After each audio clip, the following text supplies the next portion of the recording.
If it's okay with you, we're going to jump straight into it. What are we going to cover today? Practical things you can do with your church so that we have a greater chance of success when it comes to winning souls. That's all we're going to look at. I'm purposefully not going to touch on verses and Ellen White quotes. My assumption is that you're already familiar with those things. So we're going to jump past that and we're going to look at things we've done at Claremont, at Lansdowne Church and in our district that has gone really well, and things that did not go well.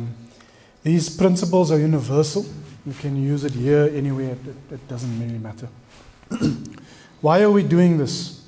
First, I think we have a slight problem in our churches, and this is all our churches, and I'm going to sum it up with these points.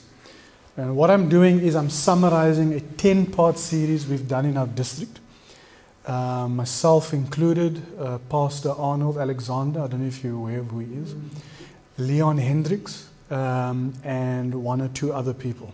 So what we did was we put together this leadership training, and it's based on our experiences, failures, and successes, so that hopefully we don't have to make the same mistakes over and over again, because it slows down our progress. All right. So we're going to start first with leadership challenges that our churches face. And this is based on a survey that we sent out. And forgive me if I go very fast. Stop me if you want me to go deeper into it.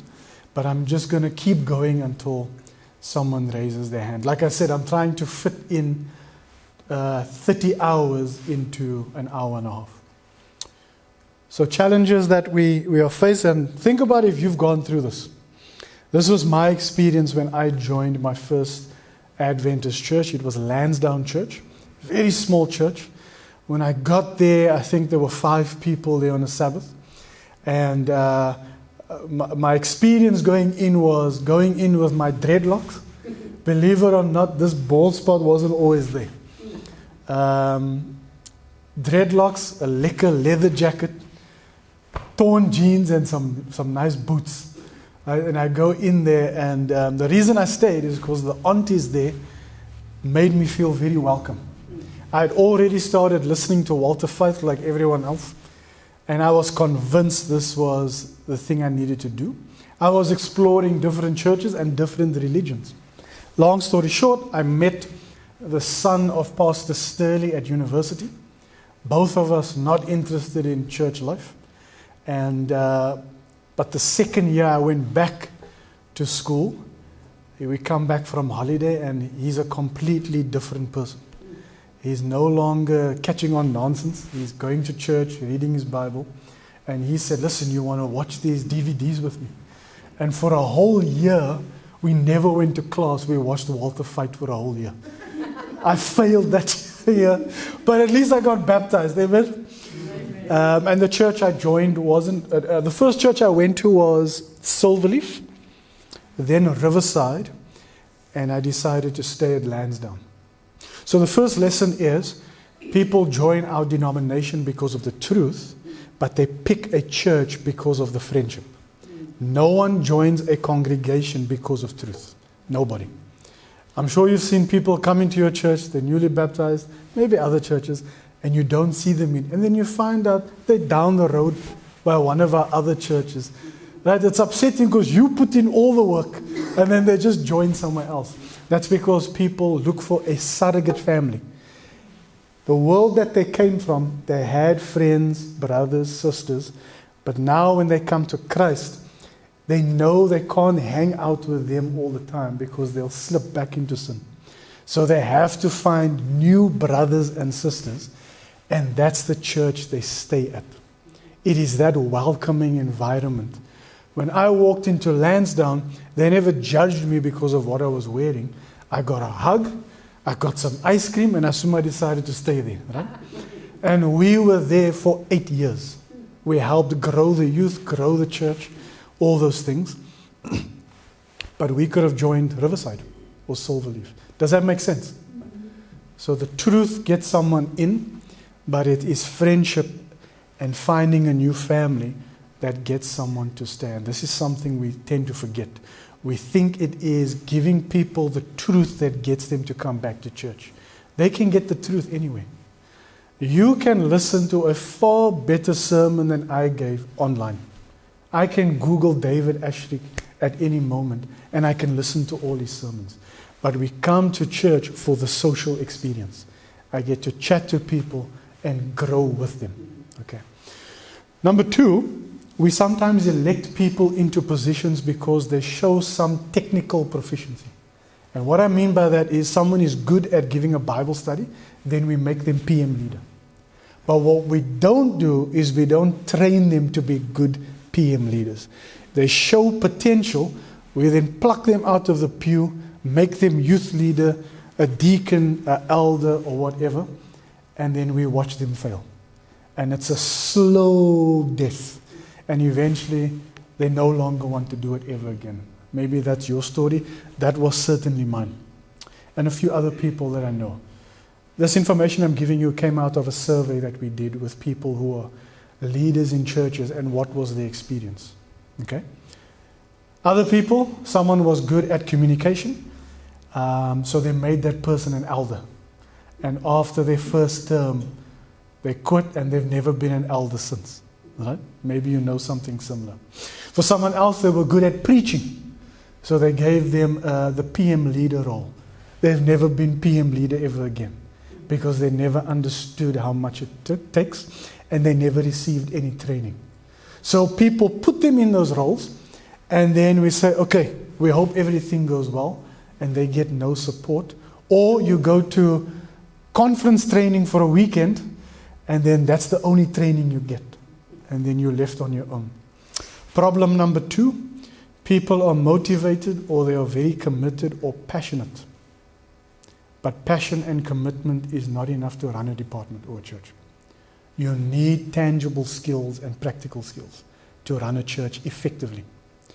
So what happens is someone learns through trial and error.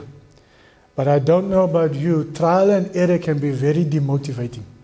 When you're making mistake after mistake, and eventually you want to give up. Okay? Problem number 3 that came up in the survey, a lack of quality training. I mentioned the whole conference training on a weekend. All of that stuff is good. But I work for Take-A-Lot. At Take-A-Lot, they have a management training program. They invest a lot of time and money to help young people with potential become future leaders in the company. So you have to do that training for 2 years on top of your normal work. So you work, you do your 9 to 5 work, and then at night you have to do the modules, the projects, the exams, all those things. And the only way for you to become a manager later is by going through that training. Right? In a church environment, you'll notice we don't do that type of training. You're left to run a whole church or a department on passion alone, right? But you run out of that energy and motivation. The next problem that came up is leadership knowledge specifically. You can be very good at giving a Bible study or doing the lesson study. But leadership is a whole completely set of different skills. You can't preach your way into good leadership. You can't teach your way into good leadership. You have to acquire the skills to organize people, give them a goal or a vision, and then drag them to that vision. Right? Everybody wants to be led, but you need to be a good leader to take them somewhere. In my case, it was joining Lansdowne Church. I was probably there for a couple of months, and before I knew it, I was an elder. Right? Now imagine someone just got baptized and you made an elder, and I had no clue what that meant. I thought it's like, you make an announcement and you preach now and then and that's it. Right? The amount of problems we went through in that year. It was me and 2 other elders, all of us younger than 30. Right? Because there was nobody else. There was nobody else. We had issues with the church almost splitting. Sexual abuse in the church we had to deal with. Families not talking to each other. Someone unfortunately getting pregnant who was still very young. one of the kids of the people at church being on drugs, and here I don't even know how to make a soya patty, and I'm dealing with all this stuff. Right? And you contact the pastor, and he says, I'm only at your church in 2 weeks' time. You have to deal with that. Right? And so what happens is that we put people in these things. Some churches, you'll notice, do really well, and others struggle. There's a reason for this. It's got nothing to do with prayer. All churches are praying. Some churches do well because the leaders of that church have enough experience in their corporate life that they can bring those skills into the church. So we are relying on people to be trained outside the church, and then once they are made a leader in the church, we are hoping to use those skills. But everything is dependent on what that person was doing outside the church. Does that make sense? So if you appoint the wrong person who doesn't have corporate training, then you can almost guarantee your church is going to struggle. This is happening in another church that I'm aware of, where I did some training. The person who resigned from the role just because of end of term, they had 30 years of management experience where they worked. The person that came in, passionate, committed, young, full of energy, but had no management experience. And so immediately the church started struggling. Not because they lacked prayer or the ability to study the Bible, because they had no experience leading people, right? You guys know what it's like to sit in a board meeting and there's drama, right? Or we spend 2 hours debating the color of the carpet in the children's room, right? Things like that. Someone who is trained will know where time should be focused, how to navigate all these things. But when you throw someone in on a deep end, you can almost guarantee they're going to fail. Another thing that came up in the survey is someone is given a department. They have no funds. The budget is zero. So everything they have to use out of their own money.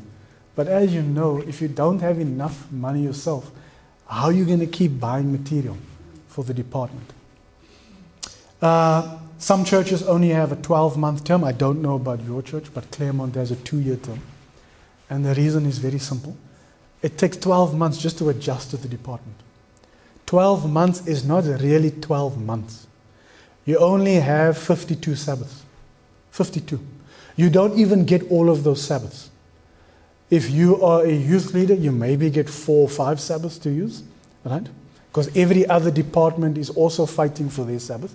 The dynamics here might be different, but that's how it is at Claremont. Everyone is fighting for a Sabbath so they can do something. Everyone wants a week of prayer, right? There's this battle for resources. Someone wants to distribute great controversy and steps to Christ. Someone else wants to distribute the great hope. There's short amount of funds, short amount of time, but everyone is fighting for resources. The other thing is a lack of volunteers. Almost every church I've been to has the same problem. You have 300 people sitting in the pews. When it's time to get a volunteer to help with outreach, only 10 people show up. You've maybe heard of that principle, the 80-20 principle. 20% of the people in the church does 80% of all the work. So you'll have one person with 3 departments. There's someone at Claremont that's got 5 departments, right? You know they're not really doing everything in all those 5 departments. They're probably only doing things in 2 departments. But that's the nature of our church congregations. Then in some cases you have big congregations where there's a lot going on, and activity can lead to burnout where people are doing too much. Then you have a small church like a Lansdowne where there's not enough going on and the neighborhood doesn't even know the church exists. Right? When you go door to door and you say, no, we're from that church over there, people actually thought that church was closed down because they had no clue Lansdowne Church even existed. Right? This is people opposite the church, on the other side of the road. They thought that the church had gone bankrupt. Right? So you have different problems you're having to deal with. And then the last ones was people have a department, but they have no clarity on what they're supposed to be doing.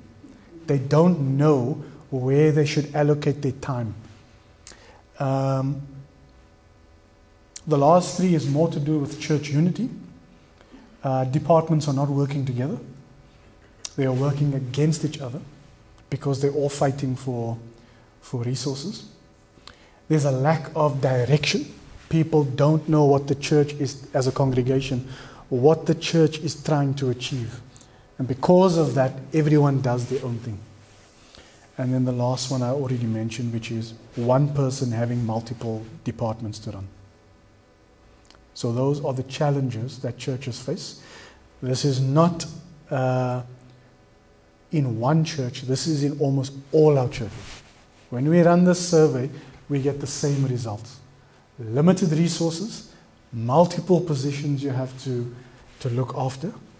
People don't want to get involved, not in the beginning. You struggle to get volunteers, and eventually someone who is very passionate and very committed resigns and they move on because they've run out of that passion, right? There's a limit to how much passion you can have, okay? And all of this then affects, just one more point and then I'll give you a chance. All of this then affects outreach. Outreach is always the thing that gets hit the hardest, because outreach requires passion, commitment, discipline, and being organized. And if those things are not in place, then evangelism always suffers. All right? This is why Satan loves a church where people are doing too much. There's too much activity, or on the other extreme, there's nothing going on. Okay? Your hand was raised. Yeah. So you talked about the manager in the sector, outside sector, coming into church and applying his trade there. But for them, there's also a big problem in that they used to, when they speak there, people listen. Yes. But when they come into church, these are volunteers. So they don't have the same Pull. mechanism and pull to get done, and that also caused burnout for them. That is correct, yeah. In a corporate, and I'm glad you raised that point. So just so we're all aware, there's some things I can't touch on because we don't have time. One of that is, in a corporate setting, you have financial leverage. In a church setting, you have to motivate people to do something, even if they don't have time or energy. At work, I tell the people under me, just get it done, right? I'll help you, but you need to have this done by Friday. They know bonuses are coming, so they're going to get it done. My boss doesn't have to ask me twice to do something. In a church environment, you need to convince people that this is the right course of action, and you need to use persuasive skills. So you're absolutely right. Yeah. Which adds to the burdens, right? Because now you really want to do something and no one shows up. We advertised a visit to an old age home. We've got quite a few in our area. One of it is even Adventist. And all we wanted to do was go around there, sing some songs, hand out some steps to Christ, and we thought that would be nice. At most we'll be there like 40 minutes or something. One person volunteered out of a church WhatsApp group of 150 people. One person. Okay? One person volunteered. So I definitely agree with what you're saying. Yeah. So the things that I mentioned, we're all aware of. We've experienced it in some way. I don't know if anybody wants to add anything else to the list. This list is not to make you scared, first of all. It's just to give you the reality of what our churches are going through. And it gives us insight into why we struggle to do evangelism. We just don't have the environment for it. You can obviously turn it around, but I'm not sure if there's anything else we want to mention. My brother, go ahead. I think a big thing that recently or forever has been a problem is who's the greatest. And the power struggles in the church is another issue that's massively affecting evangelism. Yes, yes. Yeah, because you don't want this doesn't have to be an elder. It can be anybody, any leader who has let's call it a personal agenda. And sometimes in their minds, it actually might be the right thing to do. Right? We've had our fair share of that as well. We've had our fair share of that. And this is why unity is so important. As a church, we must all be working towards one thing. And we all have to be on board with that, what that is. That could be building a church, finding a piece of land, or something like that. It could be outreach. It could be working with the poor. Whatever it is, everyone must be bought into that idea. Okay? Because it doesn't remove, but it does reduce the infighting. Someone at the back, my brother? Okay, yeah. I think also one of the things that makes us go back a bit is the statement that we quite often say that God will qualify the call. Like we're talking about the issue of skills. Yes, God can qualify those who He calls. But when it comes to even the department, there are some areas whereby we have to consider people who have got skills in those areas. Like for example, with the media, we need somebody who is an expert in IT because he knows much more better than everyone. You understand what I mean? Definitely. But the most important thing then is to let that person be educated that this is a church. You don't have to command anyone, but apply your skills. Apply your skills, yeah. Someone, you understand? Definitely. Maybe I'm a commander in the army, out there. I'm a leader because that's my post, which I've been trained for. Yes. I can use the same skills when I come to church, but I should not command anyone. Sure. I should know that, this is a church. I just have to show my skills without commanding anyone. Sure. So this is the most important thing, of which is lacking in our church. Yes. He's good, maybe he's an IT member, he knows how to operate the computers, but when it comes to church now, you want us to kind of like, you want to be the boss in that area, you understand what I mean? Sure, yeah. Yes, you can come in, apply those skills, they are very much important for the church to go, but do them knowing that you are doing it for the Lord. Yes. I think like the most important part you're touching on, the issue of educating members on how to do things. You can be a chorister, but you have to be taught how to sing, when to sing, and how to motivate other members to also sing, and how to plant that seed of singing into other members. Yeah. Training is very, very important. Yeah, good point. God will qualify the call, but when they were building the temple, the sanctuary initially, there were people with skills. But God then blessed them so their skills increased. He didn't call someone that had no skills. Now, there are instances where you're in a church, like Lansdowne Church was like that. There was no one there with any tangible skills. When I joined, I had no skills either. Right? So there are instances where that happens, but that's very rare. In most cases, we all have skills here. I was shocked at Claremont Church. The person I sit next to every Sabbath for lesson study is a nurse with 35 years of experience. I had no clue. But now we know we can utilize her for health talks. Does that make sense? Yeah, it makes sense. Immediately I said, this auntie sitting here talking about the book of John, she must talk about diabetes. Yeah. But we all have something we can bring to the table. Right? We just have to figure out what that is. Sometimes it's not obvious. We have to figure out what that is, So thank you for bringing that up. God does qualify the call. That is true. That is true. But that doesn't mean we must be lazy with educating ourselves. Okay, and we'll get to that. Okay, so we looked at challenges in the church. We're going to look at successful church leadership. These are my observations and things that I've pulled from testimonies to the church. Everything that you find in a leadership and management book, in exclusive books, if you go in there to the business section, there's all sorts of things. The bulk of those principles you'll find in Ellen White's writings. Right? We had a series at Claremont where we were reading all the testimonies to the church. It took us 2.5 years. I had to do one of those books. It was Testimonies, Volume 5. I was shocked at how many chapters were dedicated to leadership and management. Now, she doesn't use those words, but she will say something like, she's writing a letter to a minister, and she will say, these words. You have not mastered your craft. What does that mean, to master a craft? What do I have to do that? Sharpen your skill. Sharpen my skills. I have to educate myself. She was scolding him for operating with skills that he acquired 5 years ago. And she was saying, now think about when she wrote this book. She was saying, society has changed and you have not changed with it.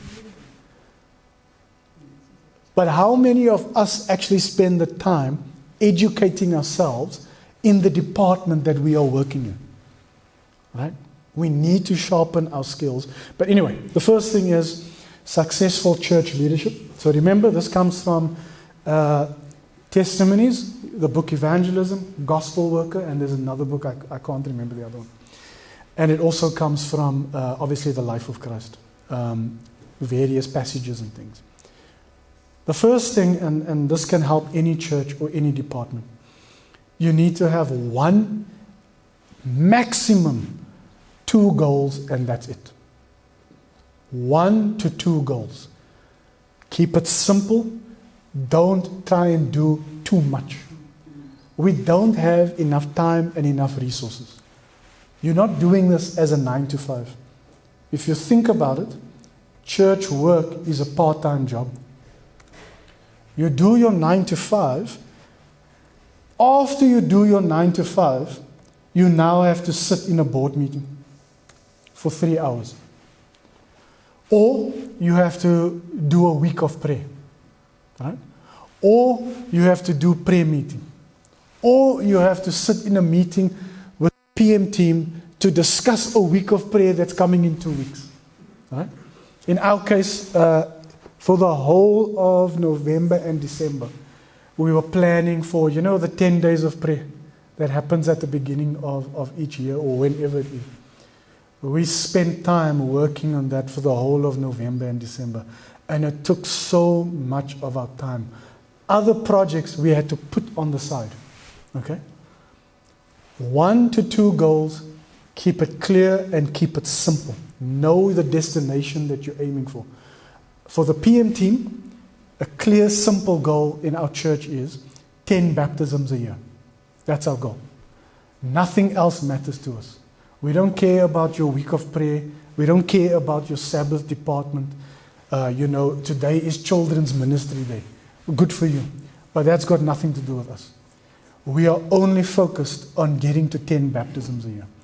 So we craft a whole plan for 2 years around that single goal. That goal tells us what to do and what not to do. That means when a department comes to me and says, we would like to do a visit to an old age home in Milnerton. Based on my 10 baptisms a year, do I say yes or no? What do I say? We're not going. Our focus is on Claremont. So it allows us to narrow our focus and only initiate activities that help us reach the goal. That's it. Because we don't have a lot of time.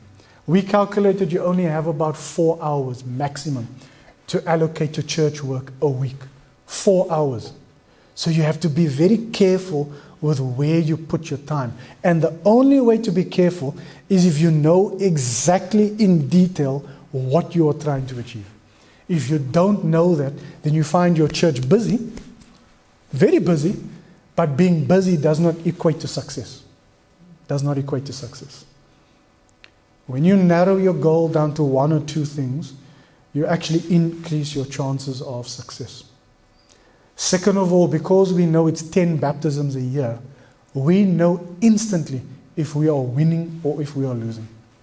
There's no feelings involved. How many times haven't you been at an evangelistic campaign? One person shows up. And then at the end we say, yeah, but it was still nice. I've been in so many of those. It irritates me when that happens. So because we have a singular goal, a number, 10 people a year, I don't care if it was 8 or 9. If it's not 10, it's a failure.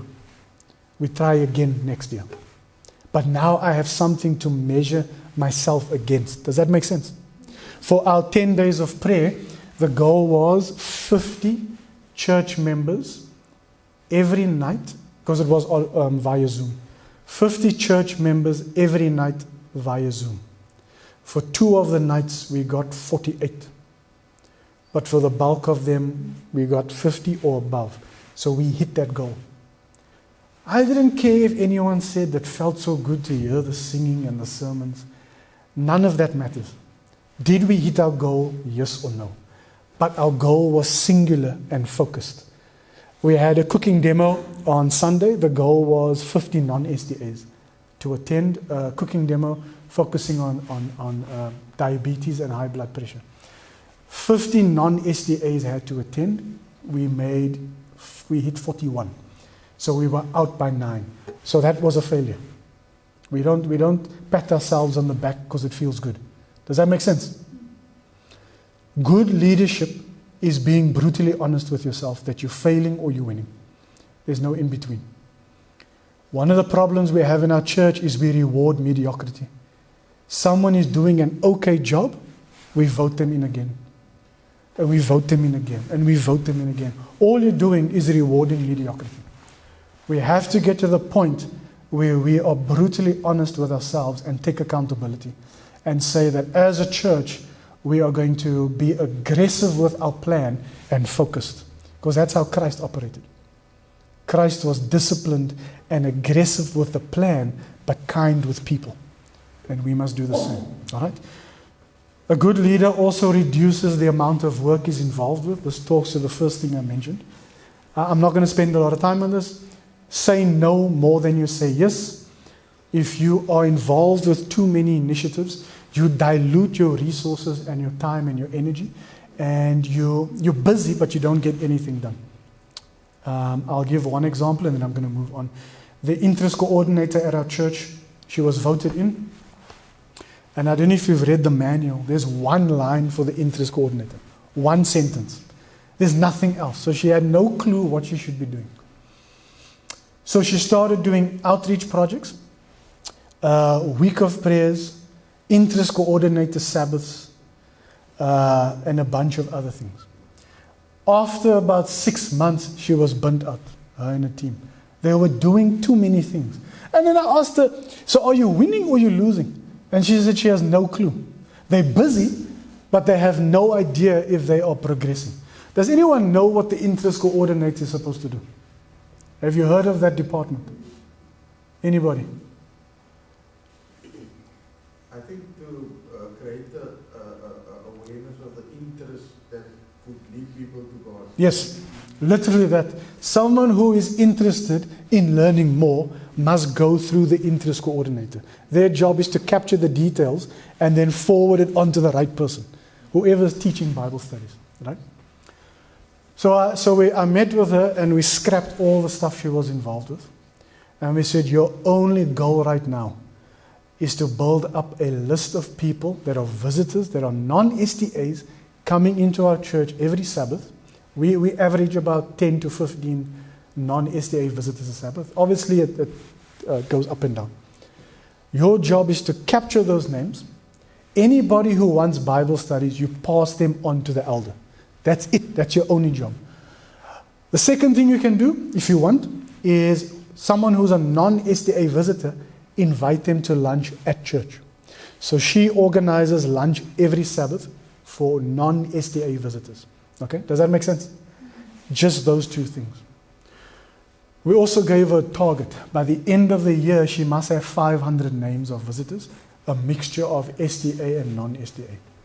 Okay, so she's on track to hit that target. But the fact that she has a target and a narrow focus, she's enjoying the role more. She's not burnt out and tired and doing random things. She just chases down, and you can see her on Sabbath. If you must come to our church and we're done with the service and people walk out, you'll just see this lady running around with pen and paper. She's capturing the details of the visitors and inviting them to church.